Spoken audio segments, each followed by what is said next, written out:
From the studios of Staten Island Community Television, you're watching In the Bleachers, the television show for the world's most passionate sports fans. Hello, everyone. I'm Jaime Hixson, joined by a good friend over the phone. At least I hope we're joined by a good friend over the phone. Yes, you are the hardest, baddest, sexiest man on cable access TV with all the questions and sometimes the answers. But I got something for you, sir. Go ahead. It has been 2 weeks. An original Met died today. Yeah, unfortunately, Al Jackson passed away. You have the controversy of Antonio Brown with his helmet. Oh, brother. You have the quarterback controversy. You have the Mets perhaps shining that beacon of light that is out there, that this is the team that they should have been a very long time. You have the Yankees 9.5 games in the front, not knowing how their pitching is going to be. Mm-hmm. You have in the Lakers getting Dwight Howard, or trying to get Dwight Howard a legitimate center because Cousins is out with an ACL. You have so many things going on in the world of sports right now. Mm-hmm. The best place to start, I think, is the amazing Mets. You have the poor soul that died, 86 years old, an original Met. Yep, Al Jackson, who, if I'm not mistaken, was a 20-game loser in 1962 or 63. And I wonder if you knew the pitching coach that the Mets have today. He definitely was a pitching coach. To be honest with you, he was basically a Met for life. For them, I would say maybe 60% of his life. He spent 50 years with the Mets. Not only did he pitch for them, he was also a pitching coach for them. He did a whole bunch of other things in the organization. And I'm going through some of his numbers with the original Mets. He had records of 13 and 17 in 1963. 11 and 16 in 1964.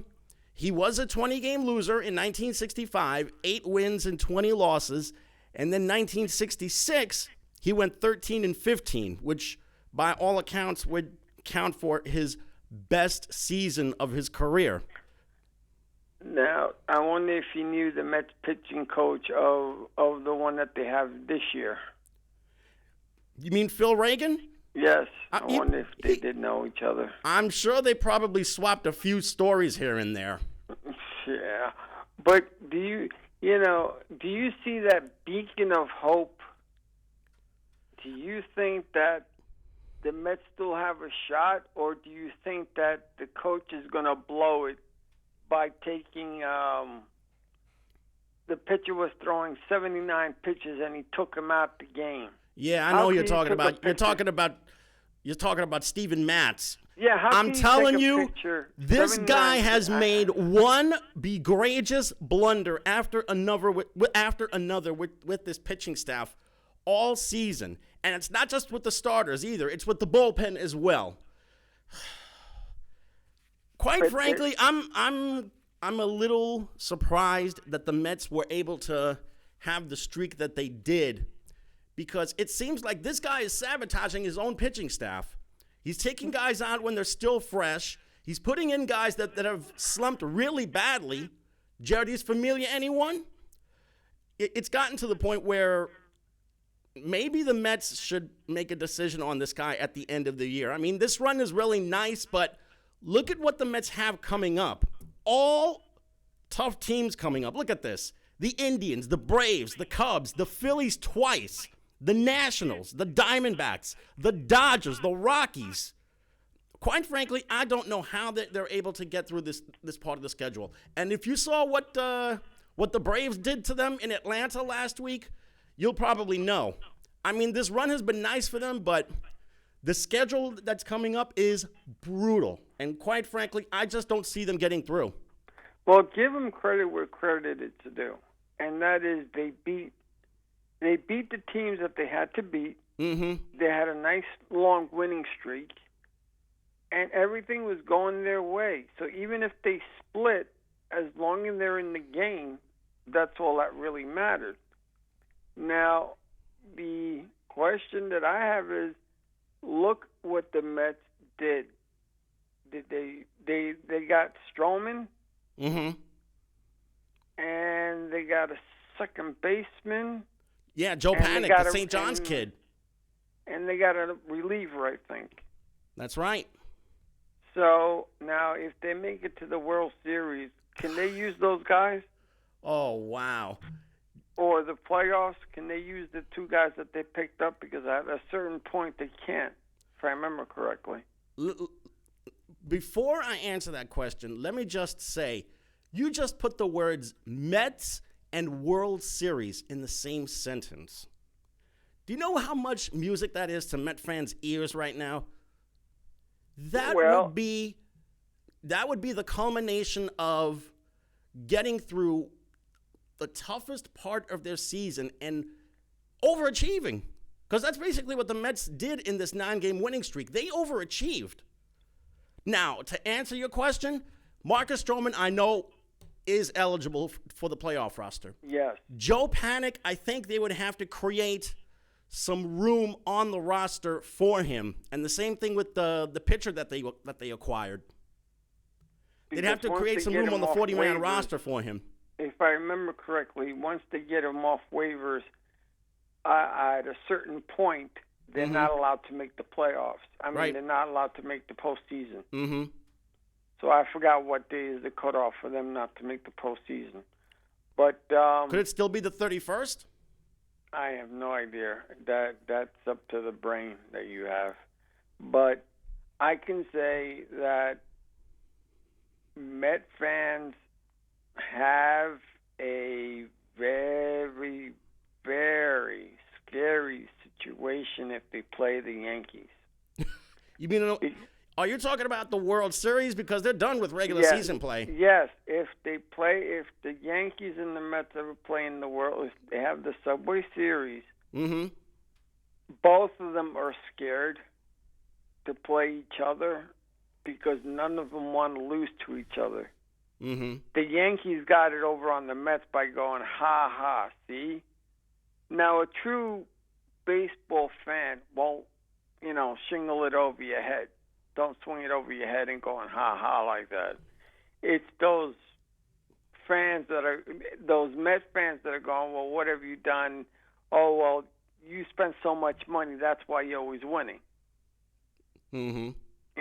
So you got two sides of a different coin.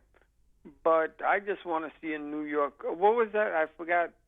Was it Didi Gregorius or someone said that, why can't we all get along? And he had a shirt of the Yankees one half, the Mets in the other, the Giants, and so forth. That's one of the many tweets that he's sent out each day. He's really active on Twitter. Yeah, but and the Yankees didn't make such a big splash. I'm assuming the reason why is because they're waiting for Betances and the other pitcher to come back, and hopefully they'll come back as if they're starting from anew. Mm-hmm. And if you get them guys back, then it's as if you went outside and got yourself 2 new pitchers. Yeah. So when do you think they will come back? When do we think that these guys are going to return? Yes. Right now, I'm hearing so many different things that it's anybody's guess. Severino thinks he could still return before the season ends. Betances, too. As far as a timetable for them, if I'm not mistaken, I think they could throw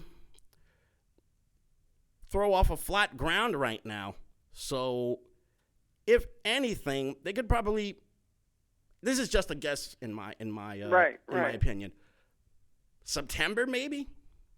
Do you think that the Mets or the Yankees or both teams will bring up their young prospects, their young pitching prospects, to come up and try to get them in the bullpen or at least start 1 or 2 games? I could see them putting him in the bullpen.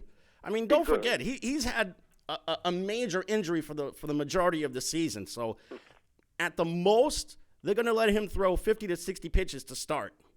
Because I was reading about prospect, and the Mets prospect, the number 1 pitching prospect that they have, and they were talking about perhaps putting him in the bullpen to give him some throws to see how he does. Quite possibly, yes. And the Yankees too. I think they should bring up 1 or 2 of their pitching prospects to see how they do. You've got nothing to lose if you got that much of a time, and the teams expand from, I think, 25 to 26 or 28.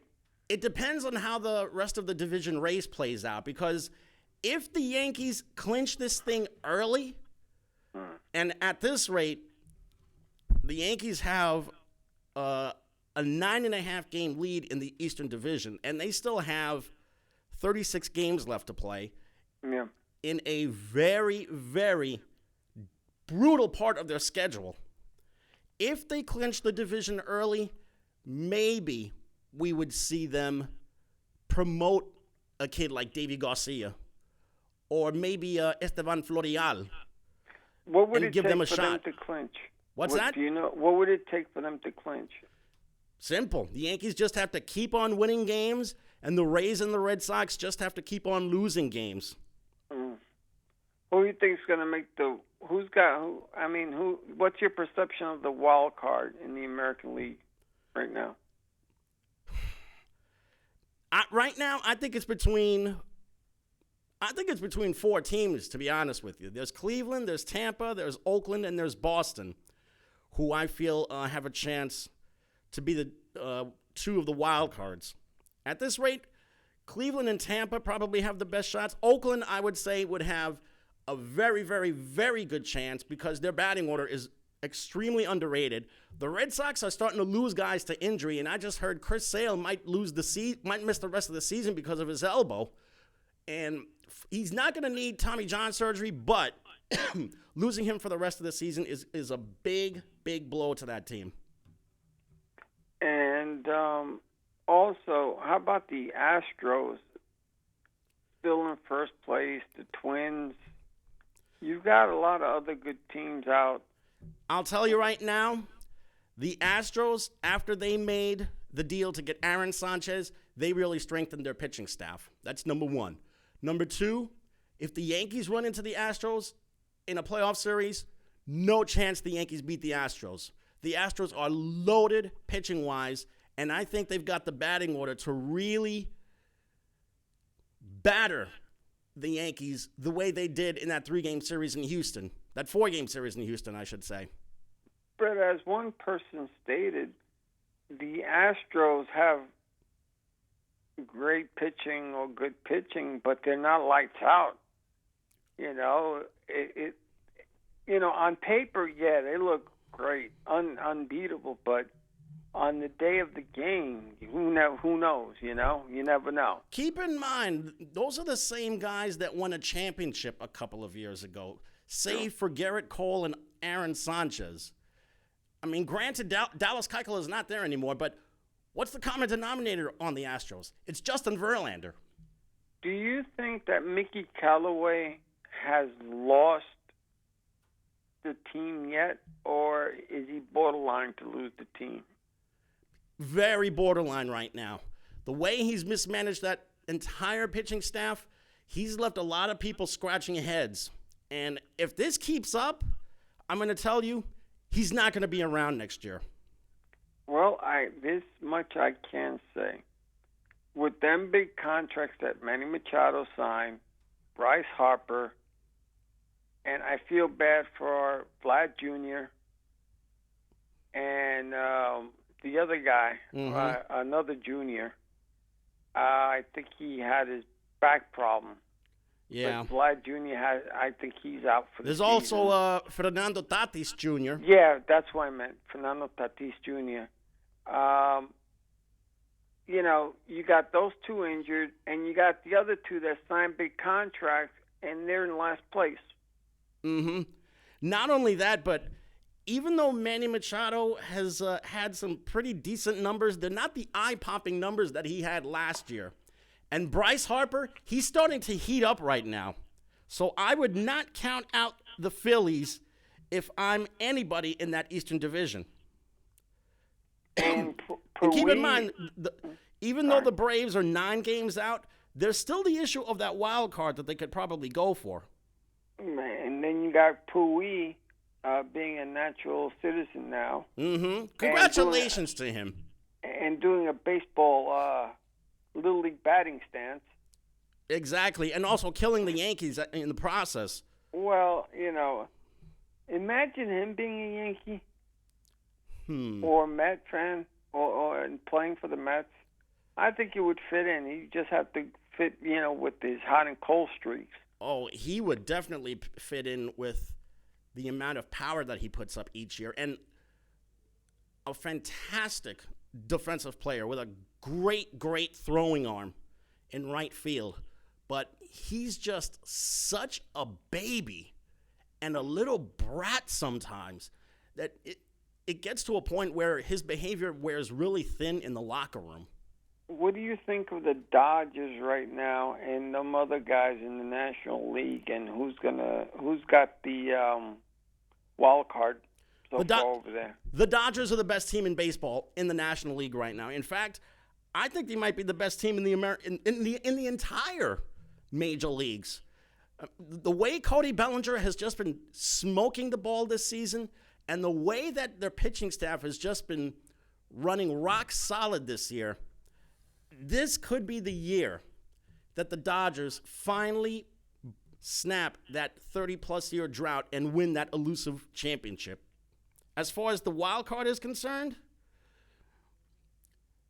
it's pretty close when you think about it. There are 7 teams separated by 4.5 games, 9 teams separated by 7.5 games. Right now, the Nationals and the Cubs would be the 2 wild cards. Can you imagine the Washington Nationals making the playoffs with no Bryce Harper? Yeah, that would be something. I wonder how he would feel signing that big contract with the Phillies. He was supposed to be their meal ticket to a championship, and right now the Phillies, they're not totally out of it. They're 2 games behind that second wild card spot. But what would happen if the Phillies miss the playoffs and the Nationals make the playoffs? How would Bryce Harper feel knowing full well that he signed a big contract to help the Phillies win a title, yet he missed out on one, while his team actually challenges for one? Here's the other way of looking at it, too, and that is, I signed my big contract. I thought this was a better team, but it's whoever gets hot towards the end of the season a lot of times. Once you're making the playoffs, that's it. It's from starting from scratch all over again because somebody can get hot. How many times have you seen a team that down 2-0 or 3-0 and come up and go to the World Series and win? The Red Sox. I think the Yankees did it too, but the Yankees did it against the Braves, but that was over 60 years ago. Very rare, but it has happened. But you have those equations. Mm-hmm. But all in all, imagine. I think the Dodgers are playing the Yankees. Yes, they will. Month. The Dodgers are going to play the Yankees September. Actually, coming up. They're playing them this weekend in L.A. And you know what everybody's drooling over, right? Cody the Bellinger, Yankees, Aaron Dodgers. Judge. No, the Yankees, Dodgers, they have a history with them, with each other. Yeah, in the World Tommy Series. Lasorda, all them other people. Do you know that those teams have played each other 11 times in a World Series lifetime? The Yankees are 8-3 against the Dodgers. And if I'm not mistaken, I think the Dodgers are the Yankees' most played opponent in a World Series. 11 meetings. Well, this time they're going to meet each other in L.A. in a late summer regular season series that could be a World Series preview. Do you think Don Mattingly should be fired? From the Marlins? Yes, from managing the Marlins. Or is it because they got rid of so many people? Can you really blame Don Mattingly? Can't you just blame Derek Jeter? Or is it Derek is definitely one of the guys that you have to blame because he's really pulled the plug on a lot of these players, and they suddenly are having outstanding seasons elsewhere. For example, Christian Yelich, he's already been an MVP with the Brewers. He's having another terrific season this year. I mean, Gio Stanton. I mean, even though Giancarlo Stanton played, has been hurt with the Yankees, although you can argue that maybe the Marlins got the better end of the deal because Stanton has been really, really brittle this season. But when he was over there, he was hot to trot. Mm-hmm. And that's the thing. When he's here, he's brittle. But when he was over there, he was hot to trot, and you couldn't touch him. And they had a very good batting lineup. Yep. And they can't keep their guys together. They can't keep the guys. And to answer your question, no. He should not be fired. You know why? Because Don Mattingly has basically not been given that much, if at all. Oh, here's a good one for you. Mm-hmm. How many Mets, or who besides the gentleman that died, what Met player, broadcaster, or stayed in the organization for the entire baseball career? You mean who's played their entire major league career with one team? Yes. There have been plenty. Derek, Cal Ripken, for the Mets. For the Mets. For the Mets? I know the Yankees, but I'm saying for the Mets. How many? Ed Kranepool is one. Who? Ed Kranepool is one. Because, like you said, this guy over here, he pitched. He went through the system. He played for them. He did everything for them. He died as a Met. Mm-hmm. He didn't go anywhere. He'll and probably there be. aren't that many players. My guess is that he's going to be buried in his uniform. You know what? I probably would be too. Probably. But not too many people you can say played there and did everything there. You can't say that about because even Derek went to the Marlins. He's a GM over at the Marlins. More like the overall boss of the Marlins. Yeah, is he the Michael Jordan of the Marlins? Mm-hmm. He would be the Michael Jordan of the Marlins. Who's worse, Michael Jordan or Derek Jeter? As an owner, yeah. By far it's Michael Jordan. All you need to know is two simple words: Kwame Brown. Let me ask you: do you think that there's age discrimination when it comes to Eli Manning? No, not at all. Because listen to what I'm going to say. Because every time I hear any type of sports venue, okay, mm-hmm. the first thing they say is, "Oh, the 39-year-old Eli Manning, can he still do it? Does he have the body for it? How is he holding up?" And the guy that they picked up at drafting number 6, mm-hmm. it's preseason. You got the owner of the team saying, "This is my quarterback. Eli is our quarterback. He's going to be the starter." And you got the coach saying the same thing, but I don't think he means it. I think he wants to start the other guy. All I'll say is, if there were age discrimination against Eli Manning, then John Mara would not have vouched for him. John Mara would not have said, in a perfect world, Eli would play all 16 games and Daniel Jones would be on the bench. But do you hear some of these people from the sports venues and so on that the first thing to talk about is his age? Hector, they've been doing this for years. Oh yeah, with I'm every just saying in single general, but athlete younger than 40 years of age. Because look at Tom Brady. Tom Brady's in his 40s, and they're not talking as much as they are Eli Manning, as if Eli Manning was the problem of losing. I mean, figure it. You said yourself that the Giants never really have a front line for the man. No, they did not. Do they have a front line for him now? Is it better now? Well, at least they got two of their young kids back to play on the line, Will Hernandez and John Halapia. So let's see how these kids do with the rest of the line right now. And just so you know, Tom Brady turned 42 years of age 2 weeks ago. No one is talking about his age. Actually, when you think about it, he kind of joked about being 22 years old again because he did that filter on Instagram that made him look half his age. Because he's won a lot of... But they've been mentioning Brady's age quite a bit. There have been some people who've been saying that he's close to the twilight of his career. And he's responding, well, why do people want me to retire? So he's gotten the same thing.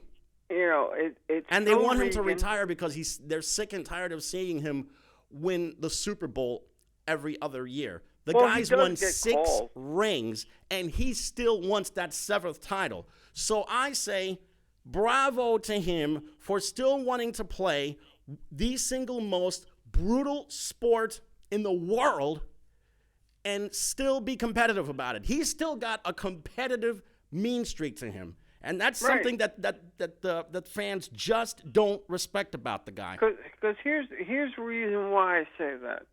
Because Phil Regan, right? What's the first thing they did? What was the first thing they talked about? Oh, his age. How is he going to communicate with the young people? Because his age is age is age. As soon as he starts doing well, his age doesn't mean a damn thing. Eli Manning's the same way. Oh, he's going to be 39 years old. How is his body going to hold up when you have Daniel Jones in the back end? He played so well in the preseason, and he should be the young lion that should start. You know, this is the same guy that started over 200 games in a row, right?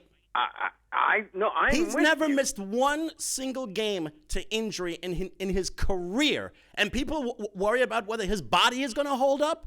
He's doing just fine physically. And he's not mobile like he used to be. He never has been mobile. He was never mobile. He never has been mobile. I agree with you. But if you listen to some of these guys talking on the other sports channels, you listen to them. Oh my goodness.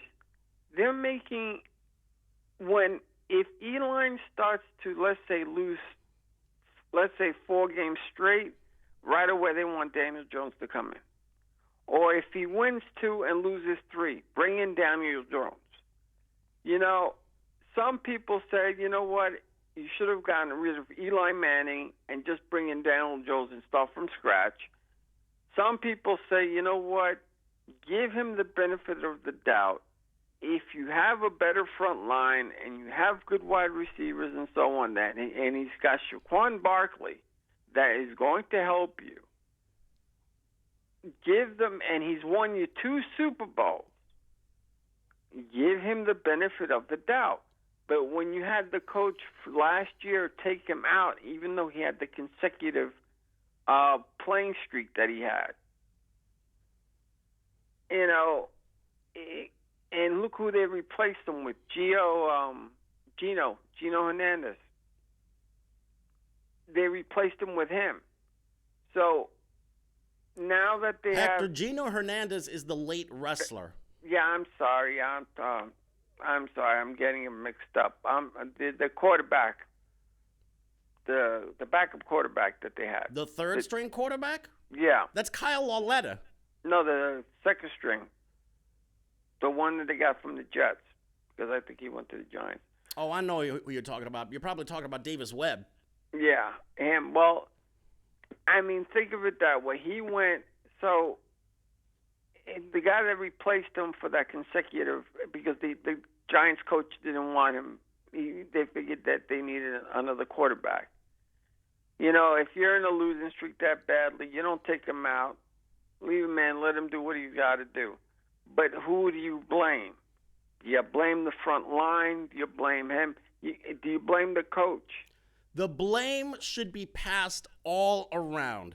First on the front line for not doing their job. Second on the quarterback for not showing enough poise in the pocket to withstand whatever heat he was going to take and getting it to the right spot. Third goes to the play calling. Because depending on matchups, there are just certain calls that you don't make against a particular team because they're going to see it and they're going to smell it and they're going to lower the boom on it.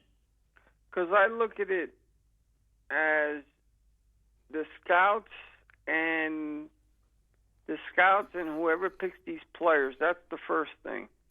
The second thing is, the front line's got to hold up for this man. And you got to have good plays for him to throw. The third thing is play calling. Whether it comes from the bench or him. Yeah.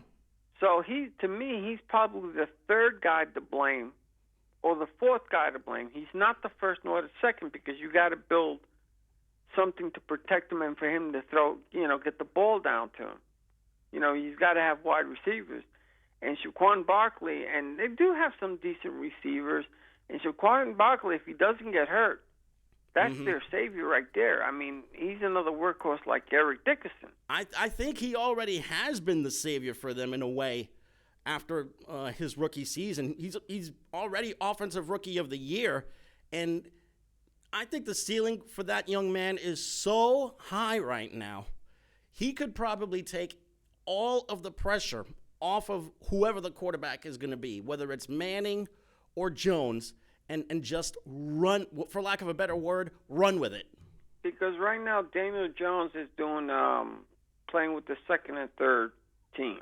And right? as for those receivers, after Sterling Shepard, who's going to try and gut it out with that broken finger of his, Golden Tate's going to be suspended the first quarter of the year.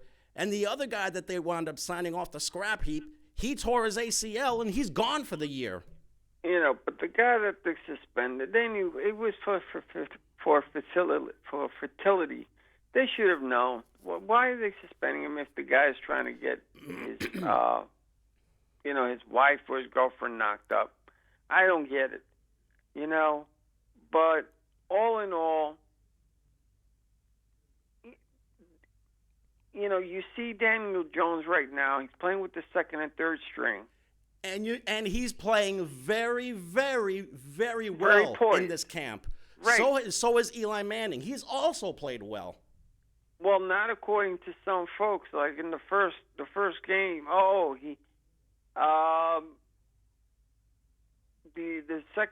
the second quarterback threw a touchdown. Eli Manning did it. Oh, Please. He was poised. He threw 3 for 5, but Eli Manning didn't. Oh, you should start him. Here we see that's just being completely disrespectful to the guy in his career. Just because he had a couple of missed throws in a second preseason game, that's not going to reflect on him in the regular season. He's still got 2 more games to show everybody else, the naysayers that is, that he's still got it. And let's say, Daniel Jones does very well, and I think they should both start with the first string team. Mm-hmm. But let's see, Daniel Jones does better than Eli Manning. I heard that they should have been an open contest to see who can fight it out for the quarterback. Who could be the first string quarterback? Maybe there should have been, but the Giants made it clear that Eli is the guy. And to me, it's more of this guy is the guy that got you to the dance twice. And if you got the right line, the front line for him that you think, because remember, you drafted these guys, you did everything humanly possible to do it, then that's where you go, Eli, okay, we did everything, now you got to do what you have to do. But he's a human being, but don't use his age as if something's wrong with him, because it's not his age. It was never his age in the first place. Some people will say his age. I'm telling you flat out. As soon as he starts making bad plays and all that, you're going to hear Daniel Jones. Now, his coach has even said that he will be ready for games. And so, like I said, the coach, I think, doesn't want Eli Manning. I think he wants to start Daniel Jones, but because of ownership wants Eli Manning to start, and that's it. That's all it boils down to it. But, and with Sam Darnold, the Jets, how do you see them? I'm sure they lost a lot of people, too, to my understanding as well. They lost a lot of people, but at the same time, they also gained a lot of people through free agency. As far as what the Jets are going to be like this season, everything boils down to how Le'Veon Bell is able to withstand all that load after having a year off because of his contract dispute. He's going to be playing behind a second-year quarterback who, for the most part, has played reasonably well after a rather disappointing rookie season. So there's the issue of who's going to be the main receiver for Darnold to throw to, because I still don't see one single guy that I can look at and say he's a number one receiver. Sam Darnold is basically playing with a bunch of number 3 or 4 receivers that are masquerading as number 1 or 2s.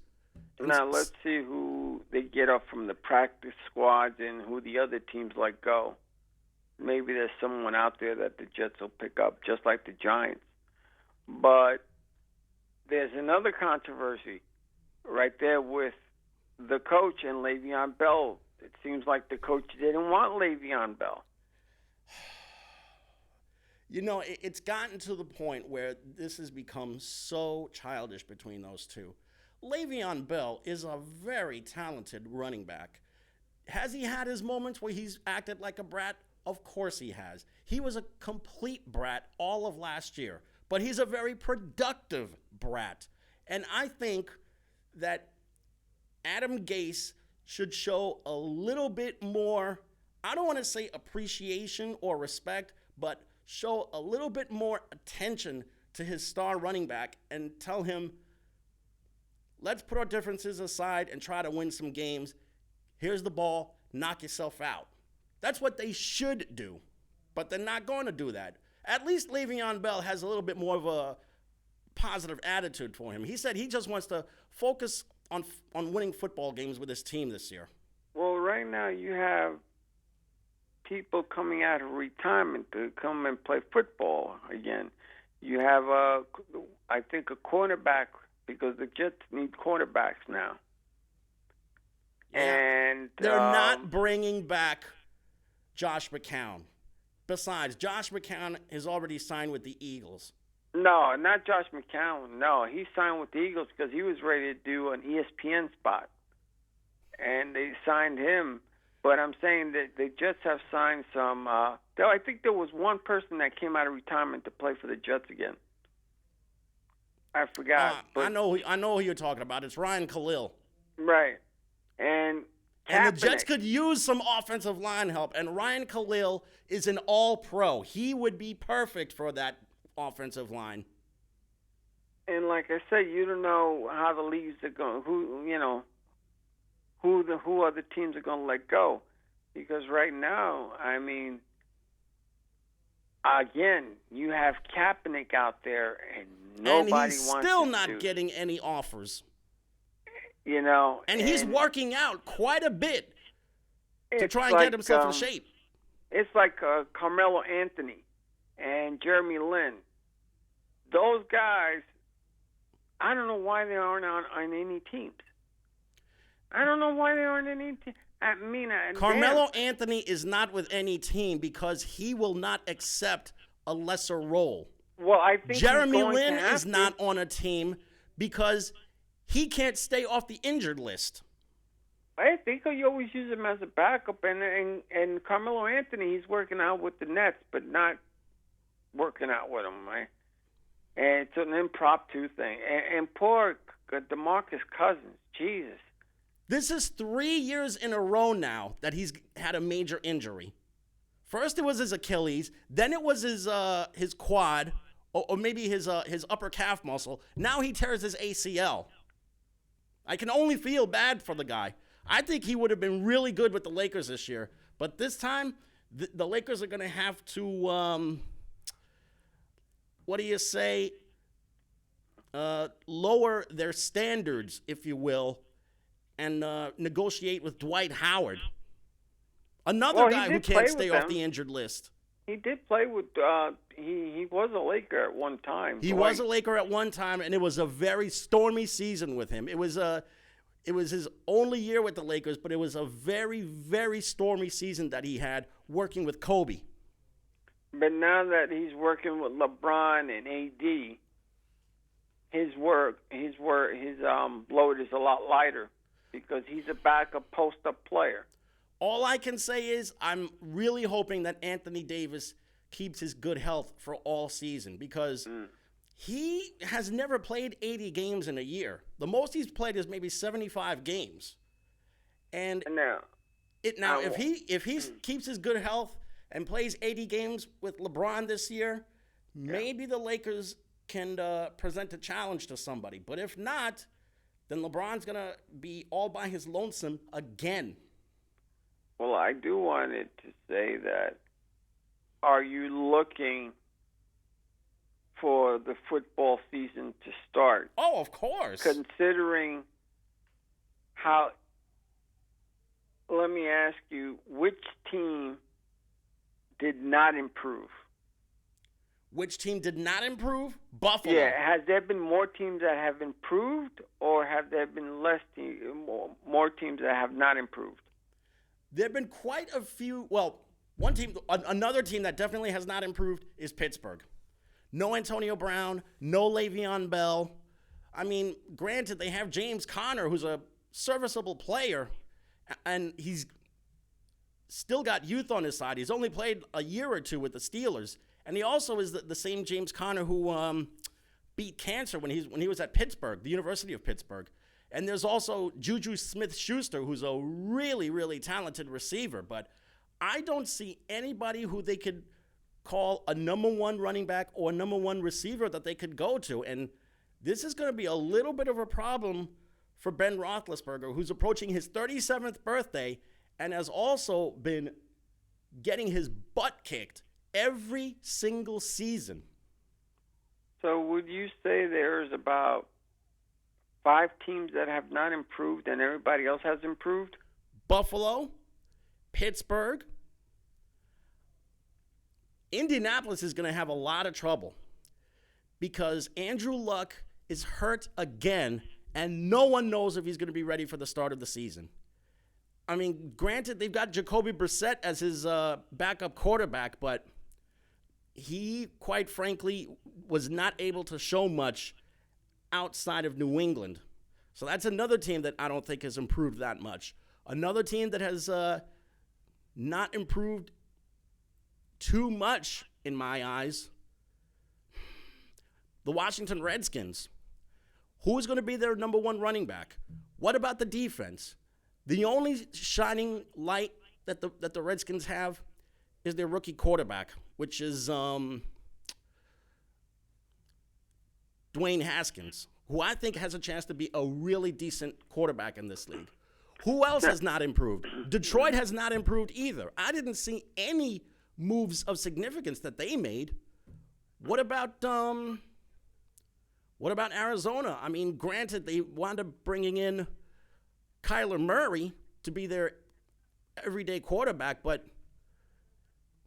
they're getting older at receiver. Larry Fitzgerald is still playing after 15 years. I don't know what their running back situation is going to be. So those are the teams that definitely did not improve. One team that definitely improved is San Francisco. They got so much better defensively. They wound up getting D Ford to play in the secondary, and they also got themselves a really high draft pick, which they used on Nick Bosa. So their defense is going to be so much better this year. What's another team that wound up improving? I don't know if you can call it an improvement or not, but at least it's an upgraded quarterback. Miami with Josh Rosen. Maybe he needed a change of scenery in order to really bring his game up. Cleveland seems to be Cleveland has gotten team. so much better. Making the Odell Beckham Jr. trade. Also, the young defensive players that they have, like the kid from Texas A&M, and also at running back, they wound up having, if I'm not mistaken, I think they brought in Carlos Hyde to be their everyday running back now, to go along with the kid from Oklahoma. So Cleveland is not just looking at having a winning season anymore. They're looking at winning a Super Bowl. And they want to be taken seriously about that. These are not the same old Cleveland Browns that we know them as anymore. This team is really dangerous, and I would be really concerned if I were any team having to play the Browns now. Did Jerry Jones put his foot in his mouth about Ezekiel Elliott? Yes. You mean Ezekiel who? I mean, if there were ever a time that a coach not only punched his star player in the face, but also put his foot in his mouth, it's what Jerry Jones did. And you know that's going to make Elliott even more mad and want to motivate him to hold out even more than at any time down the road. I would go as far to say as, don't be surprised if you see Ezekiel Elliott hold out the entire season, or maybe be used as trade bait for someone that needs an everyday running back, or both, because this thing has gotten extremely ugly. Now, I understand what the Cowboys are thinking. Right. They want to take care of Dak Prescott, because Dak Prescott is their meal ticket to any playoff hopes that they have down the road. Right. But what they did to Ezekiel Elliott, disrespecting him the way they did, I think that relationship is over. Where do you see the Giants and Jets? Do you see them as a high end or low end? The Jets, I think, have more of a chance to be a low-end team than a high-end team, because they have a little bit more juice to their offense with Darnold and also Le'Veon Bell. And I think the defense is going to be slightly better this season. Don't forget, not only do they have the two stalwarts, Jamal Adams and Leonard Williams, there's also the number one pick, Quinnell Williams, who I think has a chance to be a starting defensive lineman this season. Do you see them as high as, let's say, the Cleveland Browns? Who do you see in the upper echelon? You see the Tom Brady's team again up there? The Patriots will still be at the top of the totem pole, and until somebody knocks them off, all bets are off. After that, even though they got progressively worse defensively, Kansas City is still dangerous offensively because they still have Patrick Mahomes. After that, San Diego is going to be extremely dangerous. Phillip Rivers looks like he's found the fountain of youth, and he played spectacularly last season. 12 wins and a playoff victory. San Diego and New England And who was the other team that I mentioned? San Diego, New England. I also think Baltimore has a chance to be pretty decent this year. Now that they have Lamar Jackson as their everyday quarterback, he has a strong chance to probably contend for another AFC North Division title.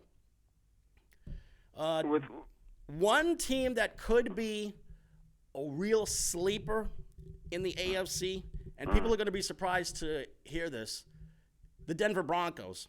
I think Joe Flacco, who got traded to the Broncos, is going to have so much to prove this coming season in a new Broncos uniform. Not only that, but he's got some pretty nice receivers that he's going to be working with. Plus, the defense is going to be a little bit better than people give them credit for. So I think Denver has a lot a lot of room to grow. Where do you see the Jets and Giants? I think the Jets could probably win 8 games this season. Second place, third. You see them Probably second place. Jets? The Jets would probably finish with 8 wins and get the second playoffs and get second place in the division. Not sure whether they challenge for a playoff spot or not. Really depends on their defense. That's number one. As far as the Giants are concerned, I think this is going to be a very, very difficult season for them. How many games do you give Manning before they throw in the other guy? I give him the whole season, to be honest with you. You give Eli Manning the whole season? I give him the whole season. Because remember, the majority of his career, Eli Manning has had really, really good numbers statistically. Last season, you look at his numbers, he was not terrible. Almost 4,300 yards passing and almost a 2-to-1 touchdown to interception ratio. He kept his picks down. The problem with him was he had an offensive line that continued to collapse around him. And he also made the mistake of not tucking the ball in correctly, which led to a lot of strip sacks. Well, like I said, as soon as he loses 3 or 4 games, you're gonna hear Daniel Jones' name coming up. And you know what? They're gonna stick with him. At least John Mara is gonna stick with him. John Mara, he's got a lot of clout on the Giants. I mean, the Mara family has owned that franchise literally since the very beginning, which was 1925. Mm-hmm. This is their 95th season of NFL football. John Mara can step in now and say, he's my quarterback, that's it. Well, let's see how the fans handle it, because I'm more looking for how the fans handle it.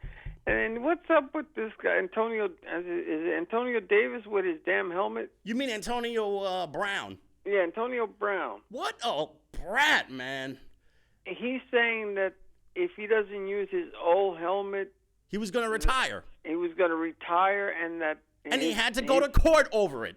His old helmet is not a safety issued.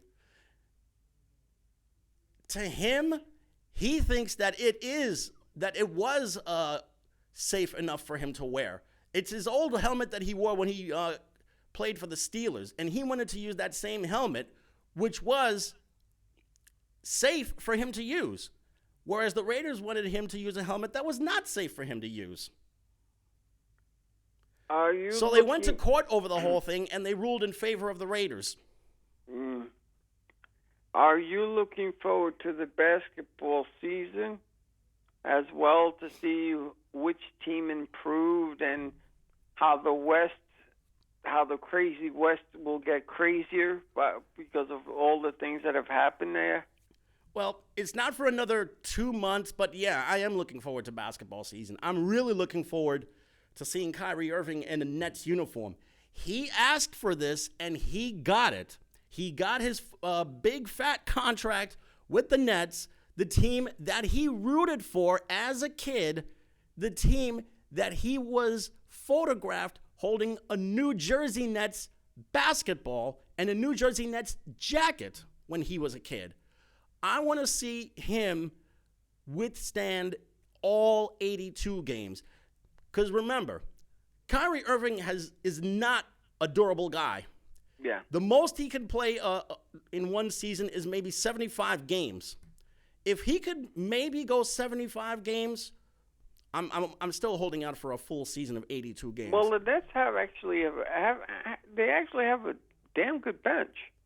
Oh, the Don't bench count is them very out, good. You know? Yeah, damn right. So don't count. You know, if one goes down, the other one's got to pick up. Keep in mind, But if Kyrie Irving gets hurt again, and I won't be surprised if he does, there's still the matter of Spencer Dinwiddie, who's a more than capable player. Well, I'm hoping that Carmelo Anthony makes the team, and hopefully they'll get him off the bench. But I just want to know, you know, I'm looking forward to the Knicks, believe it or not, because they actually have some good young guys, and hopefully they'll evolve more. But I'm just wondering, they don't, again, I still say the same thing. They don't have a legitimate backup center, and they signed another guard for the G League. What are all these guards and forwards that they're signing? I don't get the overwhelming response for these guards and forwards.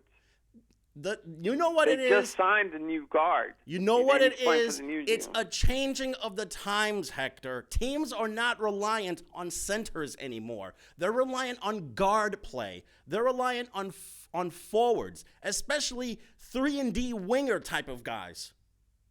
Yeah, but somebody still got to play center. You're not going to ask a forward to play We center. understand that, but we have to go with the changing times here. Right, Teams are but getting you more normally athletic. Yeah, but you normally have at least two legitimate backup centers. Two legitimate backup centers on every team. You go to every team, and they have two legitimate backup centers on every team. 3 tops if you want, because last year they had 3. Mm-hmm. But every team has at least 2 legitimate backup centers. The Knicks don't have a legitimate backup center. If you want to call Bobby Potts a legitimate, he's a forward. He's not a center. But, you know, that's here for me to say. All I'm hoping for is that the young guys improve, and whatever they do, they do. The Nets, I hope they do whatever they do, and they have new ownership. They do have new ownership because Mikhail Prokhorov sold not just the Barclays Center, but his half of the Nets to Joe Tsai. So Joe Tsai is now the everyday owner of the Brooklyn Nets. You know, and that's something else too, because you know you have a damn good team, and I guess he wanted to sign up on a high, you know, get his money back and then some. Mm-hmm. You know, and Joe Tsai's background is really interesting because he used to work in NASCAR quite a bit. I tell you, this entire sports season for every sports, whether even hockey too, it's going to heat up very well. And hopefully people stand back and enjoy the ride and have fun with it. Me too. Have fun with it. And 7:59, it's time for us to go. I hope you enjoyed the show. We did. And looking forward to doing it again very, very soon. Yep. Hector, thank you. Thank you very much. I'll talk to you later, sir. And I'll talk to you later. Right. Thanks to Kenny Graham on the other side of the glass, and thanks to you guys for watching at home. For everyone here, I'm Jamie. I'm Hector. Good night, everyone. Good night.